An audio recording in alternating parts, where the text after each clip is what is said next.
When somebody begins to concoct lies like this, it shows a real level of desperation. That is what Donald Trump's former National Security Advisor John Bolton said about Donald Trump's claim that he had a standing order that any classified documents that he took from the Oval Office to anywhere else in the residence in the White House automatically became declassified. John Bolton told the New York Times he had never heard of the standing order that Mr. Trump's office claimed to have in place. It is, he said, almost certainly a lie. Joining us now is Glenn Gerstel, former general counsel for the National Security Agency. He served in the Obama administration and the Trump administration.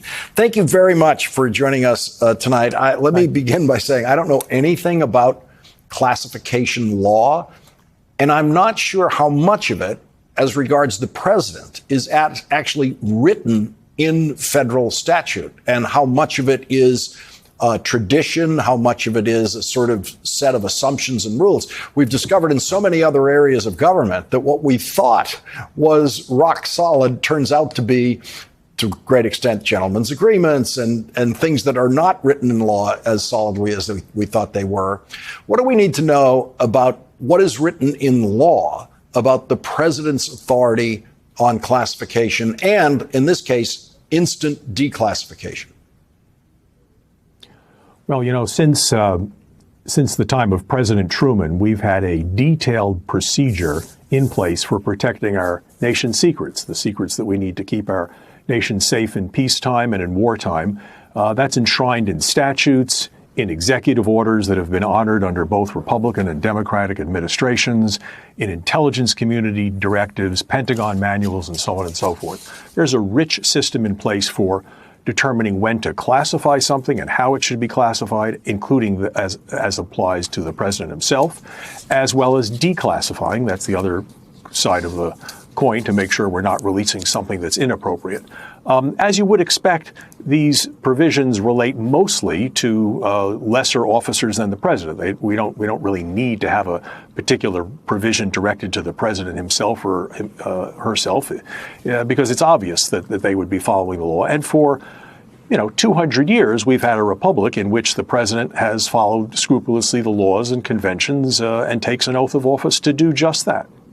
So on this notion that as soon as Donald Trump took a document from the Oval Office, maybe walked up the stairs to the residence, that it automatically became declassified. What is your reaction to that? When you heard it, what did you think? I think it's pretty hard to believe that.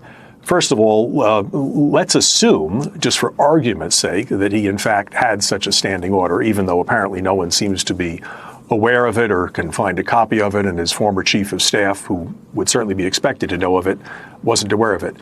Even if you make that assumption that there was such an order and that the president had the power to do that, both of which are big assumptions, in the real world, the practicality of it just falls apart and it becomes almost very quickly nonsense. And what I mean by that is there's no way of knowing exactly what the president on a given day took upstairs with him, and at what point did it become declassified? Was it the third step, the fourth step, the top step?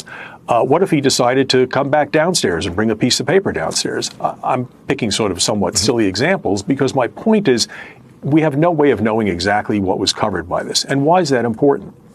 Because if indeed there was going to be some kind of automatic declassification, the agencies of the federal government would need to know what that is so that the next morning, when a Freedom of Information Act request is posed or a member of the public asks for information, they would have the ability to look at a logbook, as has been done historically for decades, and say, yes, this piece of paper was declassified or still remains classified.